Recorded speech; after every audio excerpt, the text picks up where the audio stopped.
mais por estar proporcionando esse momento. Você falou sobre a questão da pouca adesão popular, né? Eu me sinto, hoje em dia, quer dizer, eu não me sinto representado por governo nenhum. E acho que no mundo inteiro existe uma luta de poderes muito grande entre esquerda e direita. E é engraçado porque você começou a explicar a trajetória do PT e esses últimos anos de política no Brasil, que eu não tenho acompanhado porque eu estou fora do Brasil. Então, assim, eu pego algumas coisas e eu reconheço a minha ignorância, o meu pouco conhecimento em relação à política do Brasil, mas me chamou muito a atenção que você falava sobre a imagem do PT, a perda de popularidade, a questão da imagem. Depois você entrou no aspecto de o golpe, e vamos retomar, não vamos retomar, e para mim fica parecendo muito que é uma luta de poder.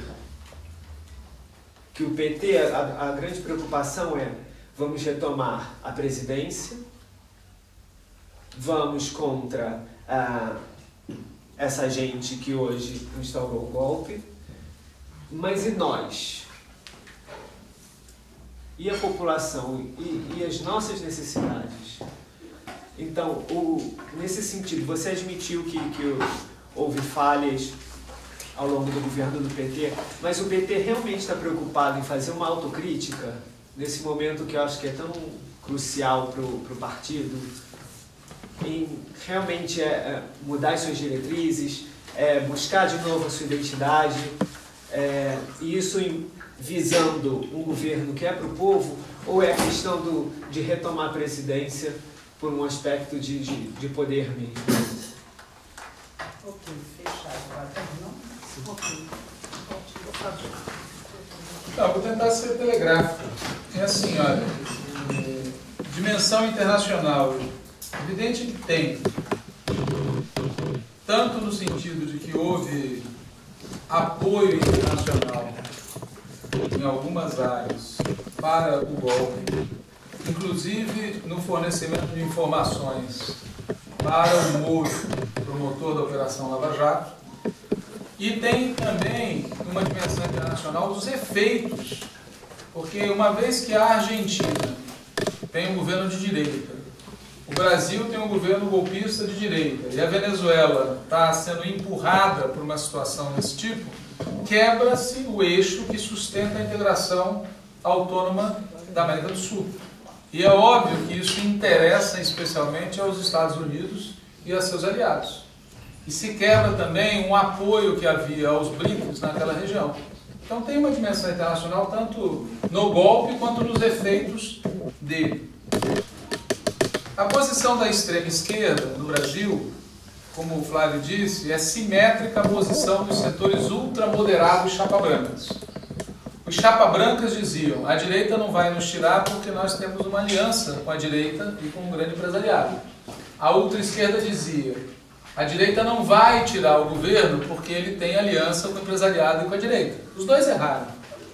Tá certo? Os dois erraram. Os setores chapa-branca, governistas, ultramoderados, e a ultra-esquerda, os dois se demonstraram equivocados. A verdade é que, por mais concessões que um governo de esquerda faça, por mais erros que cometa, por mais problemas que tenha, enquanto continuar sendo um governo de esquerda, será intolerável para a direita e para os setores conservadores. E mais cedo ou mais tarde, a direita e os setores conservadores vão tirar, ou vão tentar tirar, esse governo.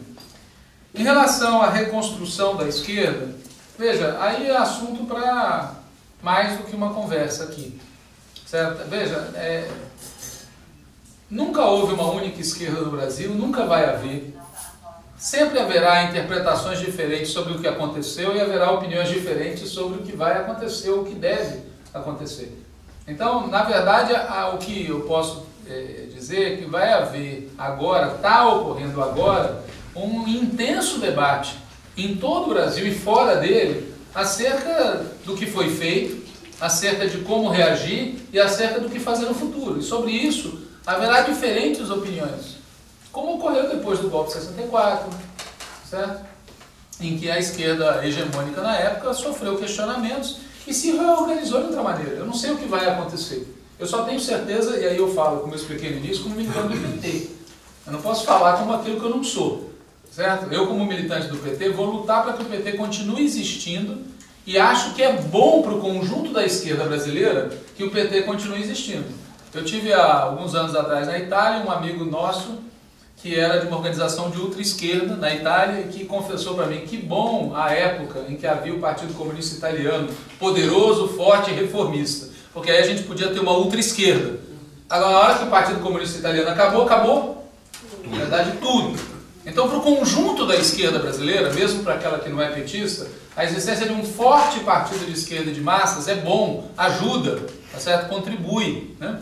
Mesmo para quem tem divergência com esse partido. Então eu vou continuar lutando para que o PT tenha existência e que faça as autocríticas que deva fazer. Embora eu não compartilhe da tese de que nós fomos derrotados por causa dos nossos defeitos. Eu queria separar as coisas. Nós fomos alvo do ataque da direita por causa das nossas qualidades. Eles tiveram êxito, aí é outro assunto, tá certo? Porque a gente não agiu como devia ter agido. São assuntos diferentes, na minha opinião, embora tenham conexão. Sobre o que o Mano Brown falou, eu não ouvi cadê a companheira? Ele tem mais autoridade que você e eu para falar isso. O que eu disse, eu repito, eu não sei direito se é o jeito com que eu falei ou se a gente usa linguagens diferentes para falar das coisas, mas eu vou repetir com muita calma o que eu penso. Porque eu penso o seguinte, a maior parte do povo brasileiro trabalha para sobreviver, portanto chama-se classe trabalhadora. A maior parte da classe trabalhadora está irritada com o que nós fizemos nos últimos 2 anos, porque cresceu o desemprego no país, 10 milhões de desempregados. E estas pessoas que trabalham, na sua imensa maioria, não foram para as ruas. Eu estou falando de números. Nós conseguimos colocar na rua, tá certo? Muito pouca gente, perto do número de pessoas que votaram em nós na eleição. Ou seja, a maior parte dos trabalhadores que votaram em nós não foram para as ruas. Se eu não reconhecer isso, eu estou me enganando.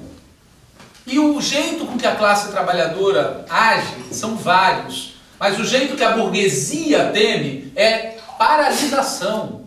O resto, pessoal, eles suportam. Eles suportam demonstração, eles suportam escracho, eles suportam pichação, eles suportam tudo. O que eles não suportam, o que realmente eles temem, é quando você tem paralisação completa na produção. E por isso não é que é um problema real. Eu participo da luta política para derrotar os inimigos, não?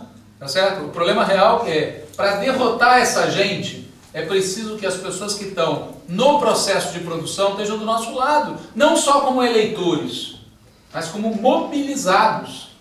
Eles estavam, eu citei aqui o exemplo do caso do ABC, porque ele é o mais sintomático.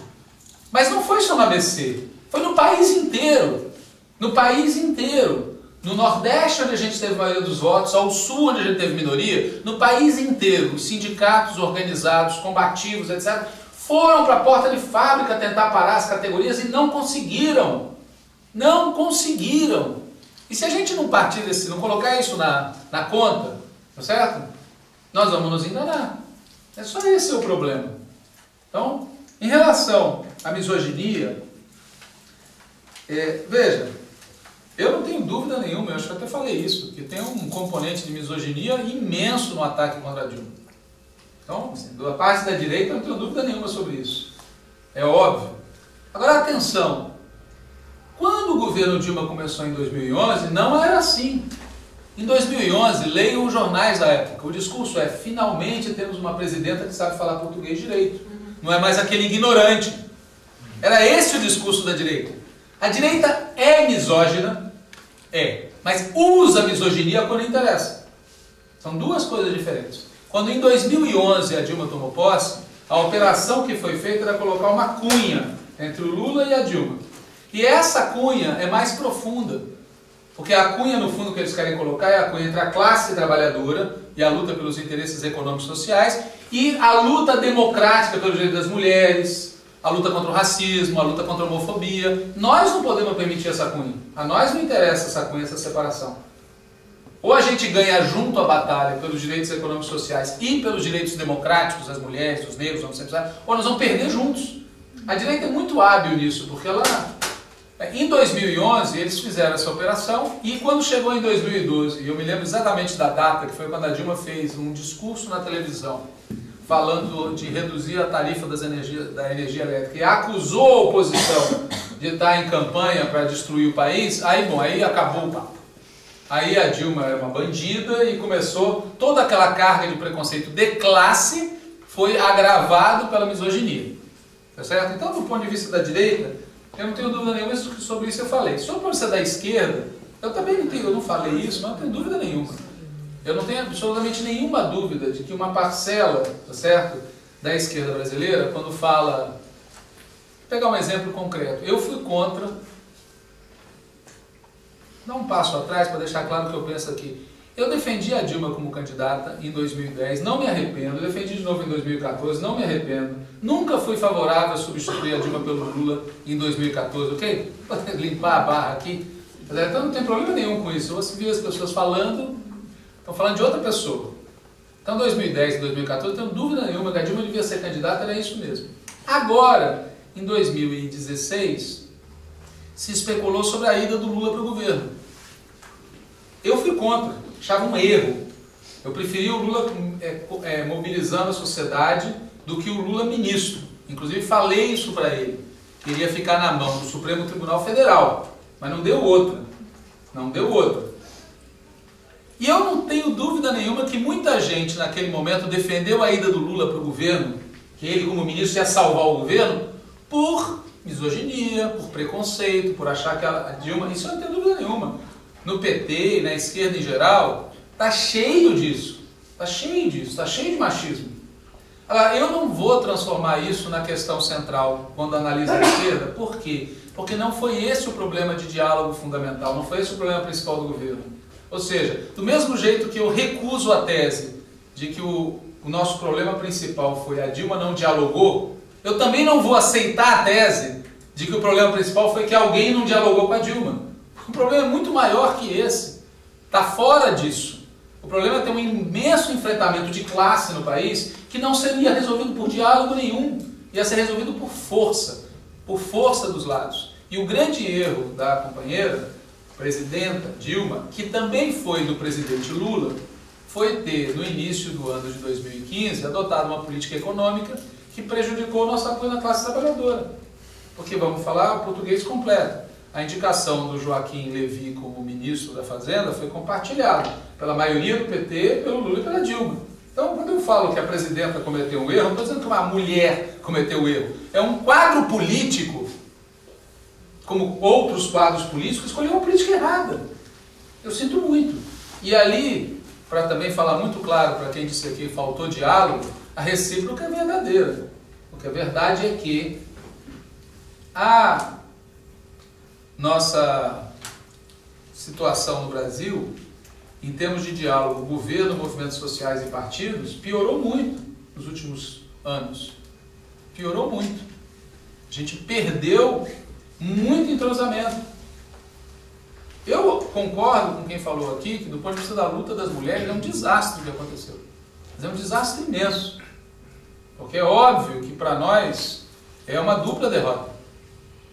Agora, eu acho que é importante a gente entender aonde está o miolo da derrota. O miolo da derrota está no fato da gente ter, a partir de 2015, adotado uma política econômica que fez a gente perder apoio na classe trabalhadora. O resto todo era suportável, e isso se tornou insuportável. Em relação ao tema do que fazer, aqui eu não conheço as pessoas, então cada um aqui tem uma origem, uma militância, etc. Eu vou só dar um palpite. Eu acho que tem duas coisas importantes que devem ser feitas. A primeira é constituir aqui o correspondente ao que a gente no Brasil está construindo, que é a Frente Brasil Popular. Ou seja, um espaço amplo de esquerda, com existência regular, e que discuta a política cotidianamente e tome as medidas à medida que a conjuntura vai evoluindo. Certo? Eu acho que isso é a primeira coisa, construir um espaço orgânico que não se limite a ser contra o golpismo, mas que seja um espaço orgânico de debate do projeto de transformação do país como um todo. E, em segundo lugar, fazer um corpo a corpo maior um corpo a corpo mais sistemático, não só nos momentos de crise, com as organizações, com os meios de comunicação, com as instituições europeias. Certo? Acho que as duas coisas, que não deveriam ser feitas como ato individual ou fragmentado, mas como um trabalho de médio e longo prazo. Nós abrimos uma conjuntura agora no país, gente, que independente do que aconteça, vai ser uma conjuntura de muito enfrentamento, que vai exigir muita organização de todo mundo que for ligado ao campo progressista, ao campo democrático, etc. Em relação ao Temer, que foi perguntado aqui pela Bárbara, acho que foi você, existe, tecnicamente falando, a possibilidade dele ser impedido? Existe, porque o crime suposto pelo qual a Dilma é acusada é exatamente cometido por ele também. Existe a possibilidade política dele ser afastado? Na minha opinião, hoje, nenhuma. Porque isso abriria uma crise muito maior do que a que já existe do ponto de vista deles. Então, eu descarto essa hipótese. Quem pode afastá-lo somos nós. Tá certo? Ou nós podemos afastá-lo ou derrotando no Senado, tá, ou criando um clima de instabilidade política no país que obrigue eles a recuar. Fora disso, não existe afastamento dele por parte da direita. Nesta conjuntura, pelo menos. Como vai evoluir a coisa, eu não sei dizer. Em relação ao tema dos negros, veja, de novo, a gente fala as coisas... insisto, a maior parte da população brasileira, que em sua grande maioria é negra, tá certo? Não está organizada. Eu gostaria que fosse diferente, mas é um fato. Como a maior parte das mulheres não está organizada, a maior parte dos jovens, e a maior parte da classe trabalhadora não está organizada. Isso não tem nenhuma ofensa, isso é um reconhecimento de fato.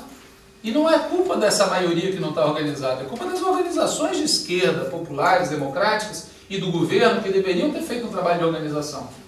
Eu não sei exatamente qual é o problema que tem em dizer que as coisas são assim, para que a gente possa mudá-las, né? Acho que existe possibilidade de reversão. O que eu acho que é muito difícil a reversão.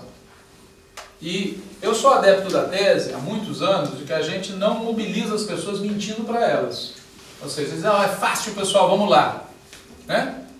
Eu sou contra essa tese. Eu acho que a gente tem que ir lá porque tem que ir lá. E tem que dizer, é difícil. Existe possibilidade de reversão? Existe. Se houver um nível de mobilização pela democracia combinado com a mobilização dos trabalhadores contra a perda de direitos sociais.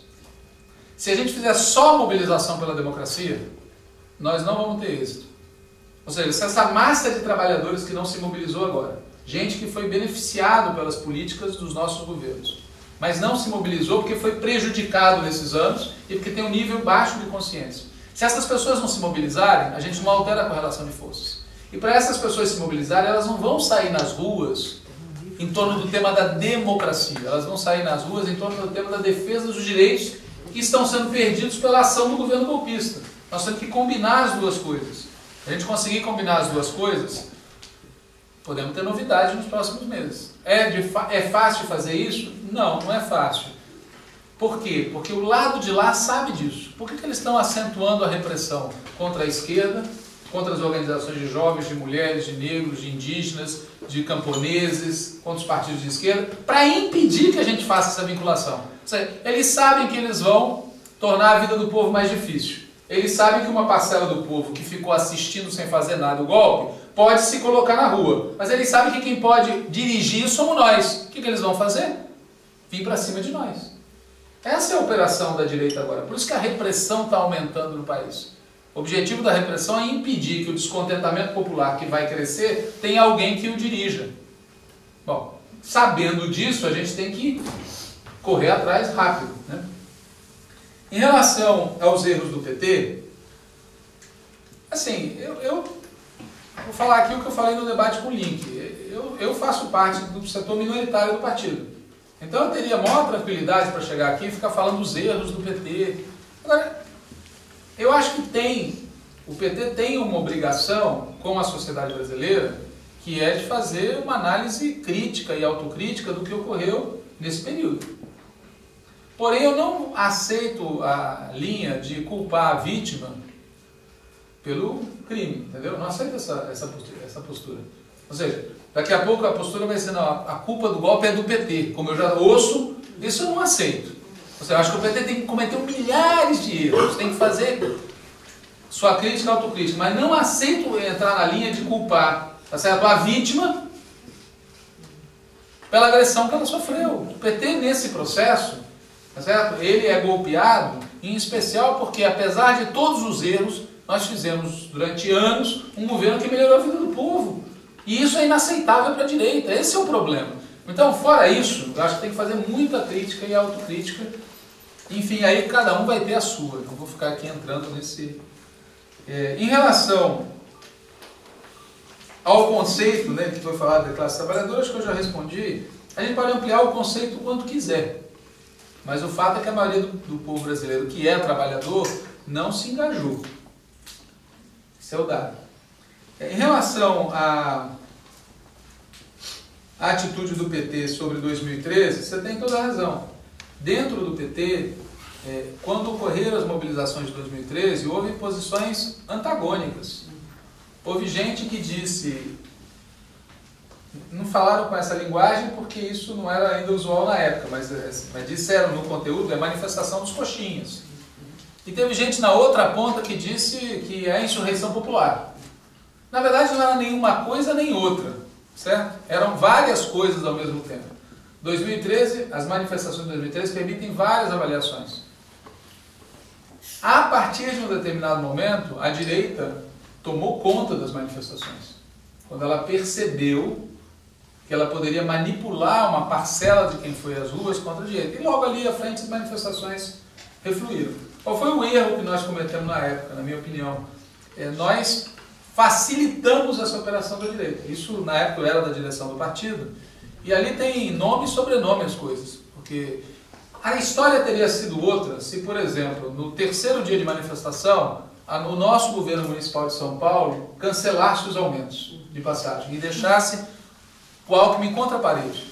Isso foi o que a direção do partido pediu ao prefeito Fernando Haddad. Houve um debate político.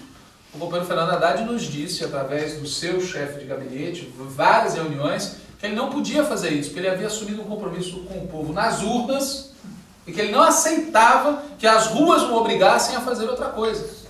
E disse que havia investimentos que ele tinha que fazer e que se ele rebaixasse as tarifas, congelasse, né, os preços, não fizesse o aumento, ele ia ter que aumentar o investimento, o repasse para as empresas de ônibus, e com isso ele não ia fazer aqueles investimentos que ele havia planejado. Bom, vários anos se passaram, né? Nós estamos em 2016, os investimentos não aconteceram, por outras razões. E o curioso é que quando finalmente ele aceitou reduzir as tarifas, ele fez isso com o Alckmin do lado, deixando o Alckmin protagonismo. Ou seja, para uma parcela da juventude que foi às ruas, era tudo a mesma coisa. Claro. O que é uma injustiça, né? Porque o Haddad faz um bom governo em São Paulo, é um cara de esquerda e errou na mão ali. Eu estou falando dele especificamente como exemplo. Nós erramos ali, porque ele é o prefeito, portanto o erro é nosso, é o erro do PT, tá certo? Nós não tivemos sensibilidade ali, como partido, embora a opinião da direção do partido tenha sido que devia ter feito isso, nós não conseguimos fazer uma diferenciação clara. E não adotamos uma postura, não demos seguimento àquilo que a própria presidenta fez, que foi, ao final das manifestações, fazer aquele discurso dos compromissos, entre os quais a reforma política. Não sei se vocês recordam, parece que é outro milênio, né? No final das manifestações ela fez um discurso contraditório, porque ela dizia ao mesmo tempo compromisso com o ajuste fiscal e compromisso com as políticas públicas e com a reforma política. As três coisas juntas não davam, mas enfim. E, ato contínuo, o vice-presidente da República, que já era Michel Temer, disse não, reforma política com constituinte exclusiva, não. E aí o governo recuou dessa posição, essa posição se enfraqueceu e não teve seguimento. Então veja, você tem toda a razão, um vínculo muito grande do que aconteceu ali com o que aconteceu depois. Por fim, a questão das igrejas, que a colega falou, ela tem toda a razão, eu não citei aqui de bobeira. Uma das coisas que ficou patente é que mais da metade dos parlamentares que votaram pelo impeachment na Câmara dos Deputados faziam referência a Deus. E isso não é por acaso. As igrejas evangélicas conservadoras